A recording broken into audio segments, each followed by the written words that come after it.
Before you even think about buying a new TV this year, stop scrolling. I'm about to save you from wasting hundreds, maybe thousands of dollars on screens that look premium, sound premium, and are marketed like they were handcrafted by ancient monks using dragon glass. But in reality, they're nothing more than overpriced hype machines with glorified mid-range internals. The TV industry in 2026 has officially become a circus of inflated prices, recycled panels, and marketing terms so shiny that people forget to ask the one question that matters: is this actually worth the money? Today, I'm exposing the top 5 most overpriced TVs, the ones that look luxurious, cost a fortune, but deliver performance that absolutely does not justify the price tag. And trust me, some of these brands are about to get their feelings hurt. So before you hit that buy button thinking you're upgrading your home theater, buckle up, because I've dropped all the links in the description. Check them out whenever you want, and at least you'll know exactly what you're paying for. And hey, if you love getting the inside scoop on which TVs are actually worth your cash, hit that subscribe button and turn on notifications. You won't want to miss any of my future deep dives and exposés.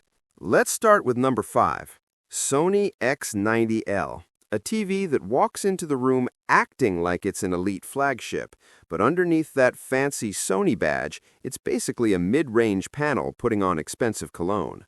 Now, don't get me wrong, Sony makes some absolute monsters in the TV world. They're masters of processing, motion, and color science. But the X90L? Bro, this thing is the most overpriced mid-tier TV in existence. It's that one kid who studied just enough to pass the exam and still expects a gold medal. The panel is decent, not great, not terrible.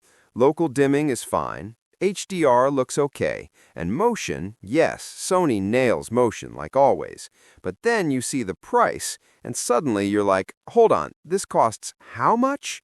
In real life, the blacks aren't deep enough. The blooming is noticeable, HDR brightness doesn't reach the levels you'd expect, and the overall contrast gets smoked by cheaper Hisense and TCL models. And yet, Sony slaps a premium price tag on it because, well, Sony. That's literally the whole marketing pitch. The badge tax is doing heavy lifting.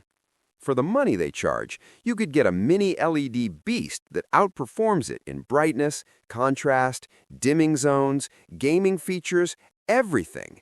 But Sony knows people trust the brand, so they push the X90L as a pseudo-premium option when it's not even close. Final verdict?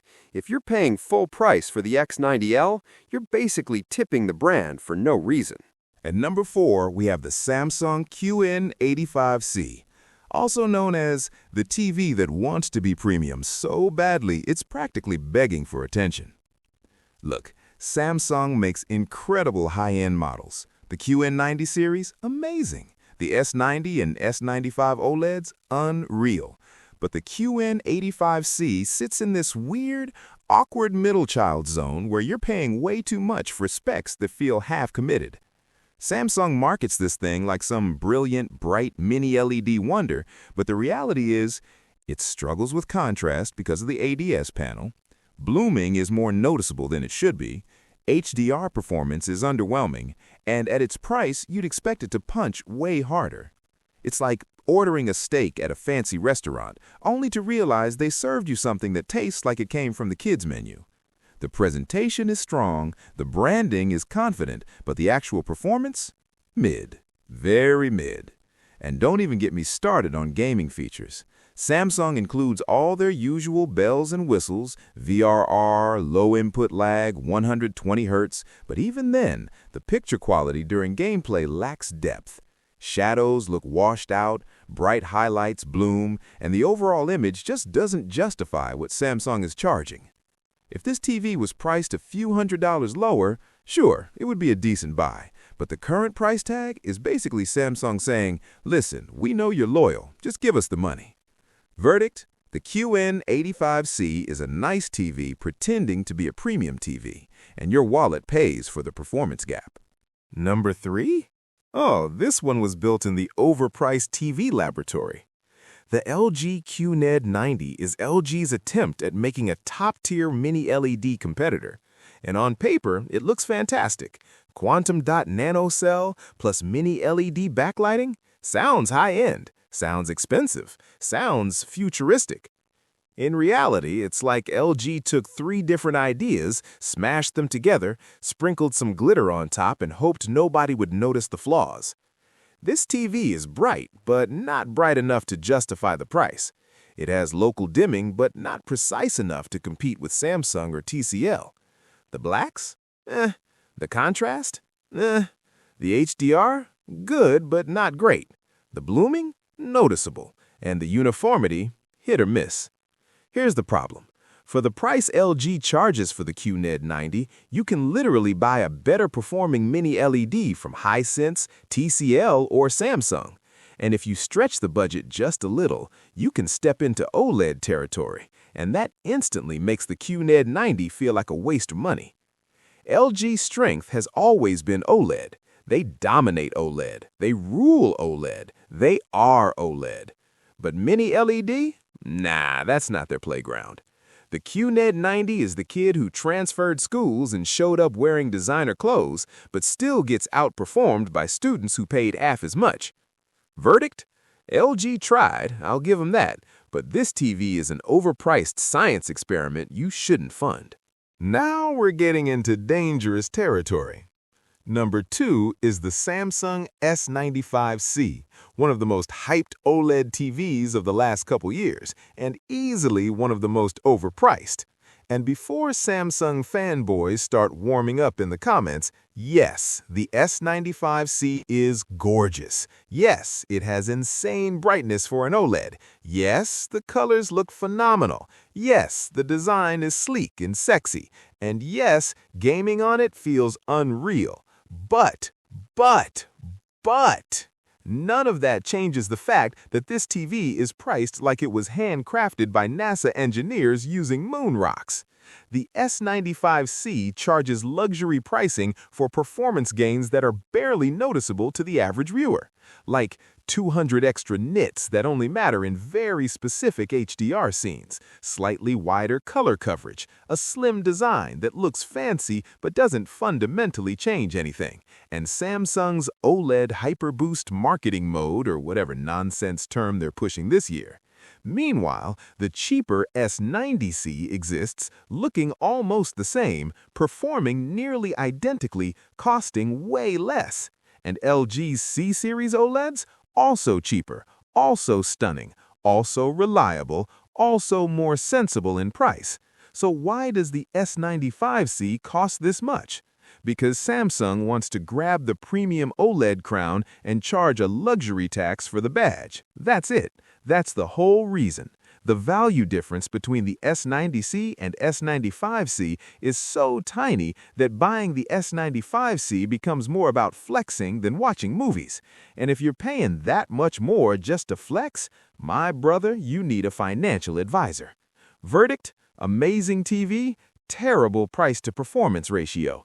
Beauty doesn't justify the bill. And now, the final boss of overpriced televisions, the Sony A95L. Oh boy, where do we even start? This TV is Sony walking into the room wearing a tuxedo, holding a briefcase full of $100 bills, and saying, "I charge what I want. Deal with it." And the crazy part? People still buy it.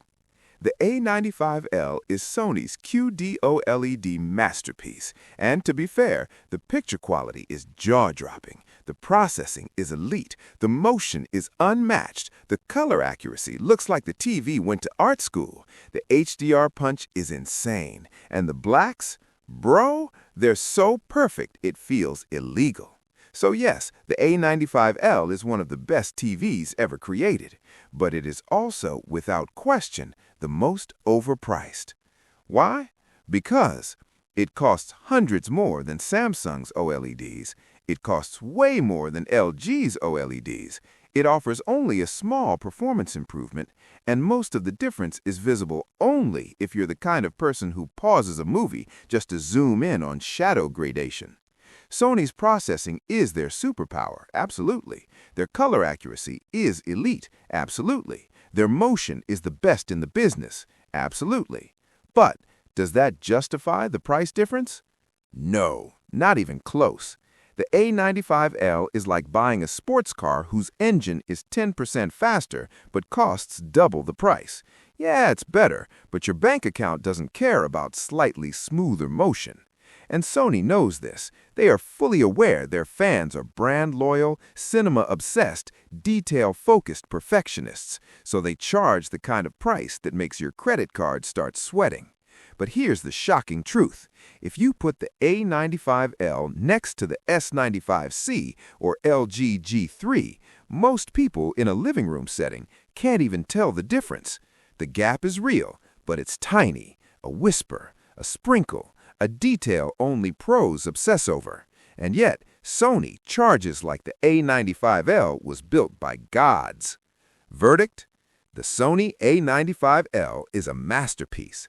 But unless you have money leaking out of your pockets, this TV is the biggest overpricing flex in the entire industry. All right, let's wrap this up. The TV market is full of incredible options, but it's also full of traps. And most of the TVs on this list aren't bad. They're not disasters. They're not garbage tier. They're just insanely overpriced for what they offer. The Sony X90L charges extra for the badge. The QN85C fakes premium performance at a premium price. The LG QNED90 is a science experiment pretending to be luxury. The S95C is beautiful but painfully overpriced. And the A95L? Oh boy, amazing, stunning, spectacular. But your bank account deserves a moment of silence after buying it. If this video saved your wallet from crying tonight, hit that like button, subscribe, and drop a comment telling me which TV you think is the biggest waste of money. And if you're still unsure what to buy, check the links in the description. Browse around, compare prices, and you'll instantly understand why some TVs just aren't worth what companies are charging. Because the best TV isn't the most expensive one, it's the one that actually gives you what you paid for. And hey, before you click away, remember this. Every year, companies come out with new models, new buzzwords, new fake breakthroughs designed just to empty your wallet. So staying informed is literally your biggest weapon in this game. Your money has value. Don't hand it over just because a brand told you their TV is revolutionary.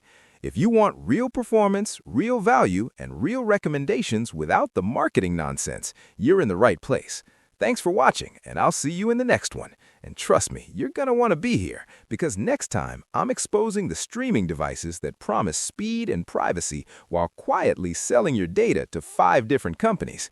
Yeah, you're not ready for that one. Turn on notifications, you won't want to miss this chaos.